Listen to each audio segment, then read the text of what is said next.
Hi everyone, today we are doing exclamative pronoun or exclamative adjective. Both have some differences and some common things, but we have to recognize them whether the sentence is exclamative adjective or exclamative pronoun. So let's see how to recognize them. Exclamative pronoun और exclamative adjective. ठीक है, exclamative pronoun क्या होता है, जैसे pronoun हमने पहले किए भी हैं और एक्सक्लेमेटिव एडजेक्टिव भी मैंने साथ साथ एक दो पार्ट में आपको साथ साथ समझाया है। इन दोनों में डिफरेंसेस क्या होता है, ये तो नाउन से डिस्टेंस पे होता है, ठीक है, और ये नाउन के पास होता है। तो ये डिफरेंसेस ही हमें फाइंड आउट करना है कि कौन सा पास में किस तरह से कौन सा सेंटेंस यूज होगा। ठीक है, देखो इनमें कॉमन थिंग्स क्या होती है, देखो इनमें दोनों में ही ना वट आता है, ठीक है, और दोनों में ही एक्सक्लेमेटिव मार्क्स आता है। ये इनमें कॉमन थिंग है, दोनों में ही ये चीज यूज होती है और दोनों में कुछ डिफरेंस है, वो भी पता कर लें। देखो कॉमन थिंग ये हो गई वट और एक्सक्लेमेटरी मार्क्स, ठीक है। अब आपकी जो इनमें अलग चीज क्या होगी वो आपको सेंटेंस के अकॉर्डिंग मैं बताती हूँ, ठीक है। देखो जैसे मैंने कोई एग्जाम्पल लिया, या हम पहले थोड़ा सा इसकी जो डेफिनेशन है ना शायद उसको क्लियर कर लेते हैं। देखो डेफिनेशन से भी ना बहुत कुछ क्लियर हो जाता है, ये मेन थिंग है ना। देखो it is used to express, it is used to express sudden feeling, ठीक है, सडन फीलिंग। इसका किस लिए यूज किया जाता है भाई, ये किस लिए यूज किया जाता है, it is use to express sudden feeling, ठीक है। जो अचानक वाले भाव होते हैं ना आपके, जैसे एकदम से आपको पता लगता है क्या ऐसे हो गया, अरे उसमें आपका दुख भी हो सकता है और खुशी भी हो सकती है। जैसे आपने देखा होगा सोरो, अलास, सुरा, ओ, तो ये वाले जो एक्सप्रेशन होते हैं ना वो सारे क्या होते हैं आपके एक्सक्लेमेटरी के होते हैं। लेकिन एक्सक्लेमेटरी मार्क्स में हमें यहाँ पर सिर्फ वट यूज करना है, ठीक है, ओके। अब इस तरफ लिखते हैं, देखो it is used to show sudden emotion. ये किस लिए यूज किया जाता है, सडन इमोशन को एक्सप्रेस करने के लिए, सडन जो इमोशन होती है उसको एक्सप्रेस करने के लिए। और ये भी किस लिए, जो आपकी सडन इमोशन होती है ना उसी को एक्सप्रेस ये करता है। बट ये कैसे करता है और ये कैसे करता है, आपको ये चीजों को समझना है इन दोनों। इसमें ना आपका नाउन आएगा, कैसे, जैसे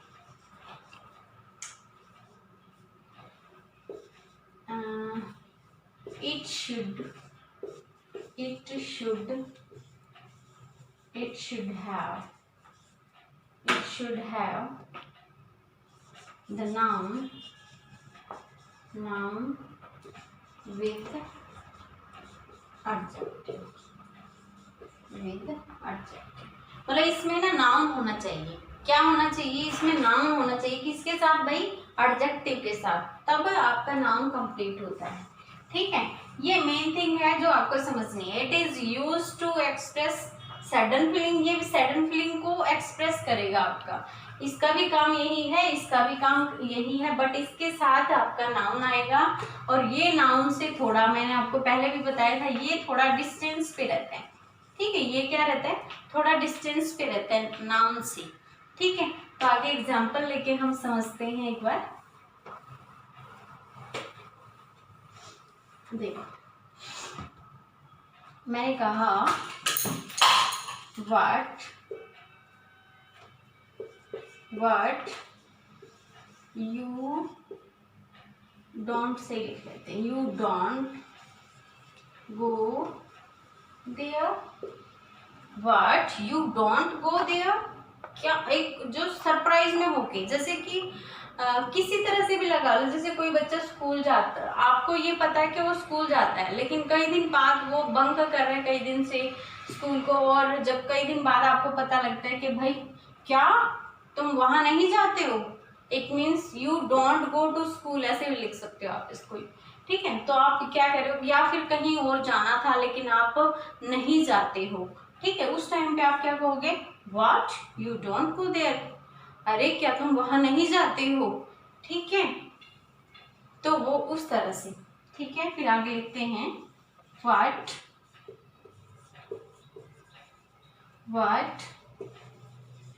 you are field, what you are field. क्या कहते हो, कोई जैसे कोई फेल हो जाता है और आप जैसे सडन फीलिंग होती है, क्या वह फेल हो गया, इट मीन्स वो अच्छा पढ़ता था लेकिन वो फेल हो गया, और तो उस वाली कंडीशन में जब आप सरप्राइज हो जाते हो, जैसे इसी को हम दोबारा भी लिख सकते हैं, देखो what you got good marks, है ना, गुड मार्क्स। तो इसको देखो ऐसे भी बना सकते हैं, you got 90% marks, how come it possible, it means आपने इस तरह का सपोज नहीं कर रखा था कि वो इतना अच्छा कर सकता है, इट मीन्स उसके इतने अच्छे मार्क्स आ सकते हैं, वो 90% ला सकता है, इट मीन्स आप सरप्राइज हैं उस टाइम पे। ठीक है, और यहाँ पर उसके पास होने की आस थी बट वो फेल हो गया। ठीक है, तो इस तरह की फीलिंग जब आप लेते हो तो आप कह सकते हो कि ये आपका क्या है, एक्सक्लेमेटरी प्रोनाउन है। ठीक है, जैसे वो लिख लेते हैं, व्हाट यू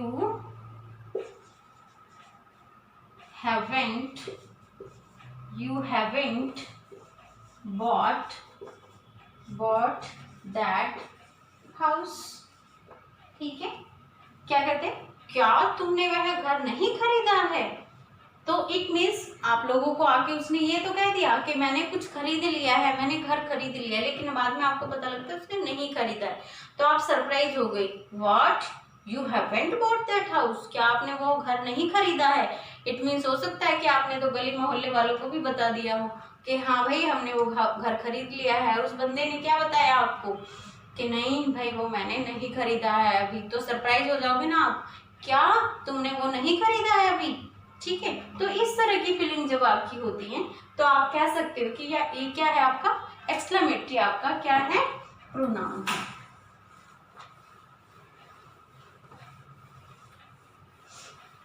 अब एक्सक्लेमेटरी एडजेक्टिव की बात कर लेते हैं। ठीक है, एक्सक्लेमेटरी देखो इन दोनों में एक डिफरेंस और भी क्या होता है, जैसे ये तो क्या होता है बट के साथ ही एक्सक्लेमेटरी मार्क्स आ जाएगा इसमें प्रोनाउन में, लेकिन इसमें ऐसा नहीं होगा।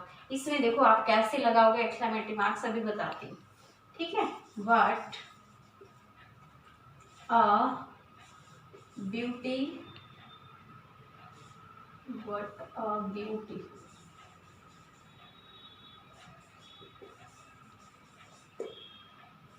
Girl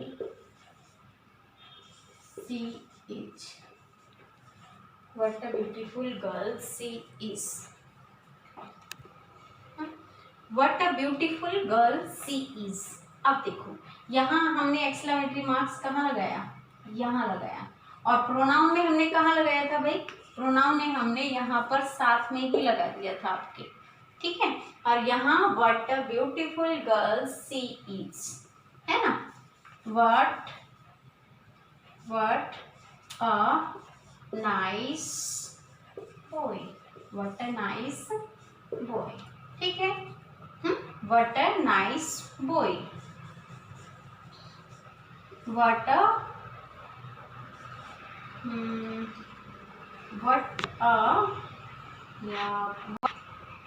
what an intelligent girl she is। ठीक है, what an intelligent girl she is, इसमें देखो खास चीज क्या है, आपके सारे क्या है, एडजेक्टिव आए हैं ना, यहाँ पर भी क्या है आपका एडजेक्टिव, यहाँ पर भी क्या है आपका एडजेक्टिव, और ये वर्ड आपका किसको एक्सप्रेस कर रहा है भाई, जो आपका एडजेक्टिव है उसी को एक्सप्रेस कर रहा है, बट उसमें कौन सी फीलिंग को, सडन फीलिंग को। What a beautiful girl she is, मतलब आप लड़की को देखते ही क्या कहा आपने, बहुत ज्यादा सुंदर है, कितनी सुंदर लड़की है, ठीक है। व्हाट अ नाइस बॉय, कितना अच्छा लड़का है, ठीक है। What an intelligent girl she's, मतलब किसी लड़की के बारे में आप कह रहे हो कि बहुत ज्यादा वो इंटेलिजेंट है, मतलब आप उसको देख के क्या हो, सरप्राइज हो, मतलब सरप्राइज हो यानी कि सडन फीलिंग आपके अंदर हुई कि वो कितनी इंटेलिजेंट है। तो इस तरह के सेंटेंस जब आप लिखते हो तो वो क्या होते हैं, आपके एक्सक्लेमेटरी एडजेक्टिव होते हैं। कुछ और सेंटेंसेस करते हैं।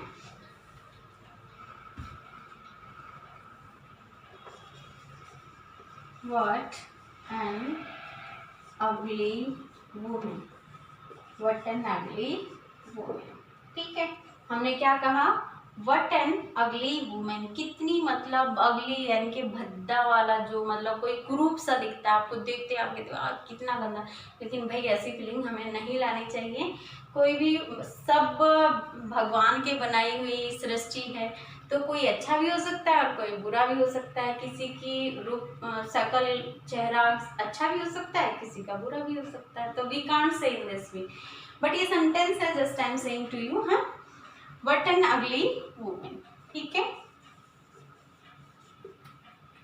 What a pretty girl, what a pretty girl.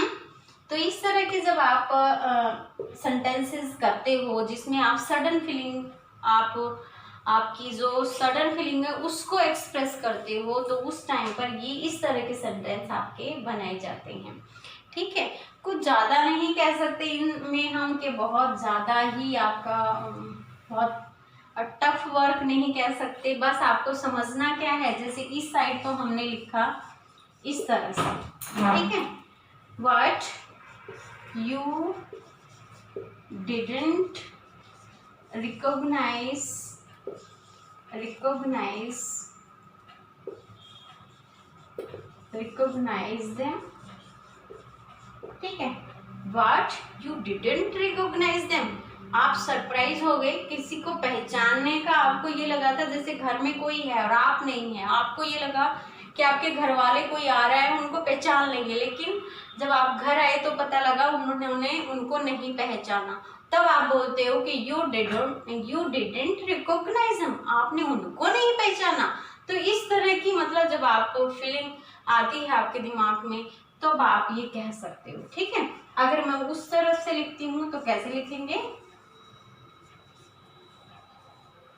what a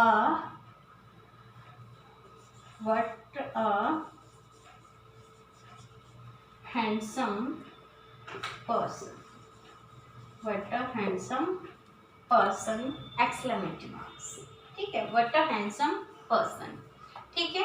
अगर हमने ये किया तो देखो एक्सक्लेमेटरी मार्क्स हमने यहाँ लगाया, और इसमें क्या किया, what a handsome person, ठीक है। और इसको अगर आगे बढ़ाना भी चाहें तो हम ऐसे भी लिख सकते हैं, what a handsome person he is, ऐसे भी कर सकते हैं, ठीक है। हम और लिखते हैं जैसे what a beautiful building, what a beautiful building it is, है ना, what a beautiful building it is, exclamatory marks लगा देते हैं, what a beautiful building it is। अब और बनाते हैं, देखो what you won the match, ठीक है। what you won the match, देखो what you didn't recognize them, क्या आपने उनको नहीं पहचाना, what a handsome person he is, आप किसी आदमी के लिए बोलते हो कि कितना सुंदर आदमी है वह, है ना, तो ये भी आपकी सडन फीलिंग हो गई। अब what a beautiful building it is, ठीक है, ये क्या होता है आपका what a beautiful building, कौन सा नाम या कौन सा एडजेक्टिव हो सकता है या प्रोनाउन हो सकता है, एक बार दिमाग लगाना, what a beautiful building it is, क्या ले सकते हैं भाई, ये आपका क्या है, एडजेक्टिव ही है। कौन सा एडजेक्टिव, एक्सक्लेमेटरी एडजेक्टिव, ठीक है। और what you won the match, क्या आपने मैच जीत लिया, इट मीन्स आपका घर में कोई बेटा है, भाई है, नेबर है, उससे आप इतनी एक्सपेक्टेशन नहीं रख रहे हो कि भाई वो मैच जीत जाएगा, लेकिन वो जीत जाता है, तब आपको लगता है अरे क्या आपने मैच जीत लिया। तो इस तरह की जब फीलिंग्स आती है ना, तब आप ये कह सकते हो कि हाँ भाई ये एक्सक्लेमेटरी प्रोनाउन है या एक्सक्लेमेटरी एडजेक्टिव है। बट एक्सक्लेमेटरी एडजेक्टिव कब होगा, वो रीजंस मैंने आपको बता दिए हैं कि कब होगा। एक्सक्लेमेटरी प्रोनाउन का पहला रीजन तो पहचानने का आपका ये है कि एक्सक्लेमेटरी वर्ड के साथ आएगा, ठीक है। और दूसरी चीज होगी, इसमें एडजेक्टिव्स का ज्यादातर यूज होता है, लेकिन प्रोनाउन में नहीं। प्रोनाउन में तो सिंपल सेंटेंस होगा इसी तरह से, यू डिडंट रिकॉग्नाइज देम, तो इस तरह के सेंटेंसेस आप यूज करोगे, ठीक है। ओके स्टूडेंट्स, आई थिंक आपको समझ आया होगा। Okay, thank you very much.